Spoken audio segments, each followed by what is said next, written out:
Someone insults you in a meeting. The room goes quiet. Everyone watches. You feel the heat rising, the comeback forming, the urge to defend, to attack, to react. And you do nothing. Face neutral, body still. 3 seconds of silence. Then you continue as if nothing happened. This isn't restraint. It's understanding something about power most people never learn. The person who reacts first loses control. The person who doesn't react never lost it. Today I'm showing you the exact psychology behind Stoic non-reaction and why it's the most powerful response you have. The mechanism. Reaction is automatic. Response is conscious. That's the entire difference. Marcus Aurelius wrote, "You have power over your mind, not outside events. Realize this, and you will find strength." Here's what this means neurologically. When someone provokes you, they're attempting to hijack your amygdala, your brain's threat detection system. If they succeed, you react from emotion before your prefrontal cortex can engage reason. That reaction, that's them controlling you. They pressed a button, you perform the programmed response. The Stoic creates a gap between stimulus and response. In that gap lives all human freedom. Epictetus taught, "It's not what happens to you but how you react to it that matters." But he knew something deeper. How you react reveals who controls you. React emotionally to their provocation. They control you. Respond strategically after deliberate pause. You control yourself. This isn't philosophy. It's neuroscience. The Stoics understood 2,000 years before brain imaging. The power transfer. Every reaction is a power transfer, from you to whoever triggered it. Seneca, anger is an acid that can do more harm to the vessel in which it is stored than to anything on which it is poured. But it's not just anger. Every emotional reaction, defensiveness, hurt, excitement, represents you responding to someone else's input rather than your own judgment. Think about what happens when you react. Someone insults you. You defend yourself immediately. Now the conversation is about their accusation. They set the frame. They chose the topic. They control the interaction. Someone praises you. You light up, eager for more. Now they know exactly how to manipulate you, dangle approval, watch you perform. Someone ignores you. You seek their attention. Now your behavior is shaped by their absence. In every case, your response is controlled by their action. You're not free. You're reactive. The Stoic refuses this transfer, not by suppressing emotion, but by inserting conscious choice between stimulus and response. Last month, someone publicly questioned my competence. "I'm surprised you're leading this. Seems above your experience level." My immediate feeling, defensive anger, face hot. Multiple comebacks formed instantly. Then, recognition. If I react, they control this moment. If I respond, I do. 3 seconds of silence. Then, what specific concerns do you have about the approach? Notice what happened. I didn't defend, I didn't attack. I moved the conversation from personal to substantive, from their frame to mine. They stammered through vague concerns. I addressed them calmly. The attempted power transfer failed. The 3 levels. Stoic non-reaction operates on 3 levels: physiological, psychological, strategic. Level 1. Physiological control. Your body wants to react. Heart rate spikes, muscles tense, stress hormones flood your system. The Stoic notices this without obeying it. Marcus Aurelius, your mind will take the shape of what you frequently hold in thought. Practice. When provoked, focus on breath. 3 deep, slow cycles. This activates your parasympathetic nervous system. Physiologically impossible to be both in deep breathing and fight or flight response. This isn't calming down. It's reclaiming physiological control before emotion hijacks reason. 2 weeks ago, someone aggressive confronted me about a decision. I felt adrenaline spike immediately. Instead of speaking, I breathed. 3 cycles, maybe 5 seconds total. By breath 3, my physiology had downregulated. I could think clearly. When I spoke, it was from reason, not reaction. Level 2, psychological reframing. Your mind interprets events as threats or opportunities. That interpretation determines your response.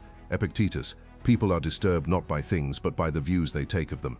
The Stoic reframes attacks as information. This person is showing me their insecurity. Useful data. Someone insults you. Reactive interpretation, I'm being attacked, I must defend. Stoic interpretation, this person feels threatened by me. Interesting. What does that reveal about their position? Completely different response emerges from each interpretation. Last week, colleagues spread rumors about my work quality. Old me would have interpreted this as attack requiring counterattack. New interpretation, they're threatened enough to spread rumors. That means my work is affecting their position. Good to know. No reaction to the rumors, but updated assessment of their reliability and increased documentation of my work. Strategic response, not emotional reaction. Level 3, strategic advantage. Non-reaction creates tactical advantage. While they're watching for your emotional response, you're observing their strategy. Seneca, the greatest remedy for anger is delay. But delay isn't just anger management, it's intelligence gathering. When you don't react, three things happen. First, they keep talking, revealing more than intended. People fill silence. Your silence after their provocation makes them elaborate, exposing their actual motive. Second, they escalate, showing their limits. When first provocation doesn't work, they try harder.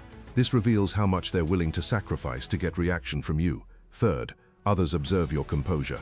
While provocation makes them look unhinged, your calm makes you look unshakable. Last month, meeting turned tense. Someone kept interrupting me, trying to rattle me. I didn't react. No frustration, no speeding up speech. Just paused each time, waited for silence, then continued exactly where I stopped. After the third interruption, someone else intervened. Let him finish. I hadn't complained. My non-reaction made my professionalism obvious, and their rudeness intolerable. The misconception. Most people think non-reaction means suppression. It doesn't. Suppression is feeling anger and pretending you don't. That's toxic. It damages you internally, while projecting fake calm. Non-reaction is different. It's acknowledging the emotion without being controlled by it. Marcus Aurelius. The first rule is to keep an untroubled spirit. The second is to look things in the face and know them for what they are. You see the provocation clearly. This person is trying to make me angry. You feel the emotional response. I notice anger arising. You choose the action. I will respond strategically, not reactively. This is what psychologists call cognitive diffusion, observing your thoughts and emotions rather than being them. When someone provokes me now, I notice, interesting, my body is preparing to defend. That noticing creates separation between emotion and action. The emotion isn't wrong. Acting automatically from the emotion is what surrenders control. The practice. How do you build this capacity? Start small. Don't wait for high-stakes confrontation. Practice on minor provocations. Someone cuts you off in traffic. Notice the reaction impulse. Breathe. Let it pass. You just practice non-reaction. Someone makes a snide comment. Notice the urge to fire back. Pause. Choose response instead. Another repetition. Track patterns. What triggers you most reliably? Those are your control vulnerabilities. If certain topics make you reliably reactive, you're controllable through those topics. Write them down. Then deliberately expose yourself to mild versions while practicing non-reaction. Rehearse mentally. The Stoics practiced premeditatio malorum, negative visualization. Before difficult conversations, imagine provocations. See yourself not reacting. This mental rehearsal creates neural pathways before you need them. Last week, before a potentially hostile meeting, I spent 10 minutes visualizing attacks, imagined feeling the urge to react, practiced breathing through it, saw myself responding calmly. When actual attacks came, they felt familiar. I'd already been there mentally. My non-reaction was simply executing the rehearsal. Epictetus taught students to practice on small things. Begin with a broken cup. Say to yourself, it's just a cup. Notice your reaction when you drop it. This trains the pattern. Notice reaction impulse. Insert choice. Respond consciously. The ancient Stoics lived in the most politically volatile period of Roman history. Court intrigue, assassination plots, public humiliation as political tactic. They survived not through better attacks, but through better non-reaction.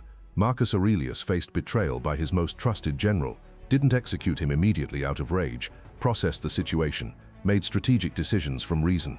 Epictetus, a former slave, was beaten regularly, didn't react with hopeless rage, maintained internal freedom while external freedom was denied.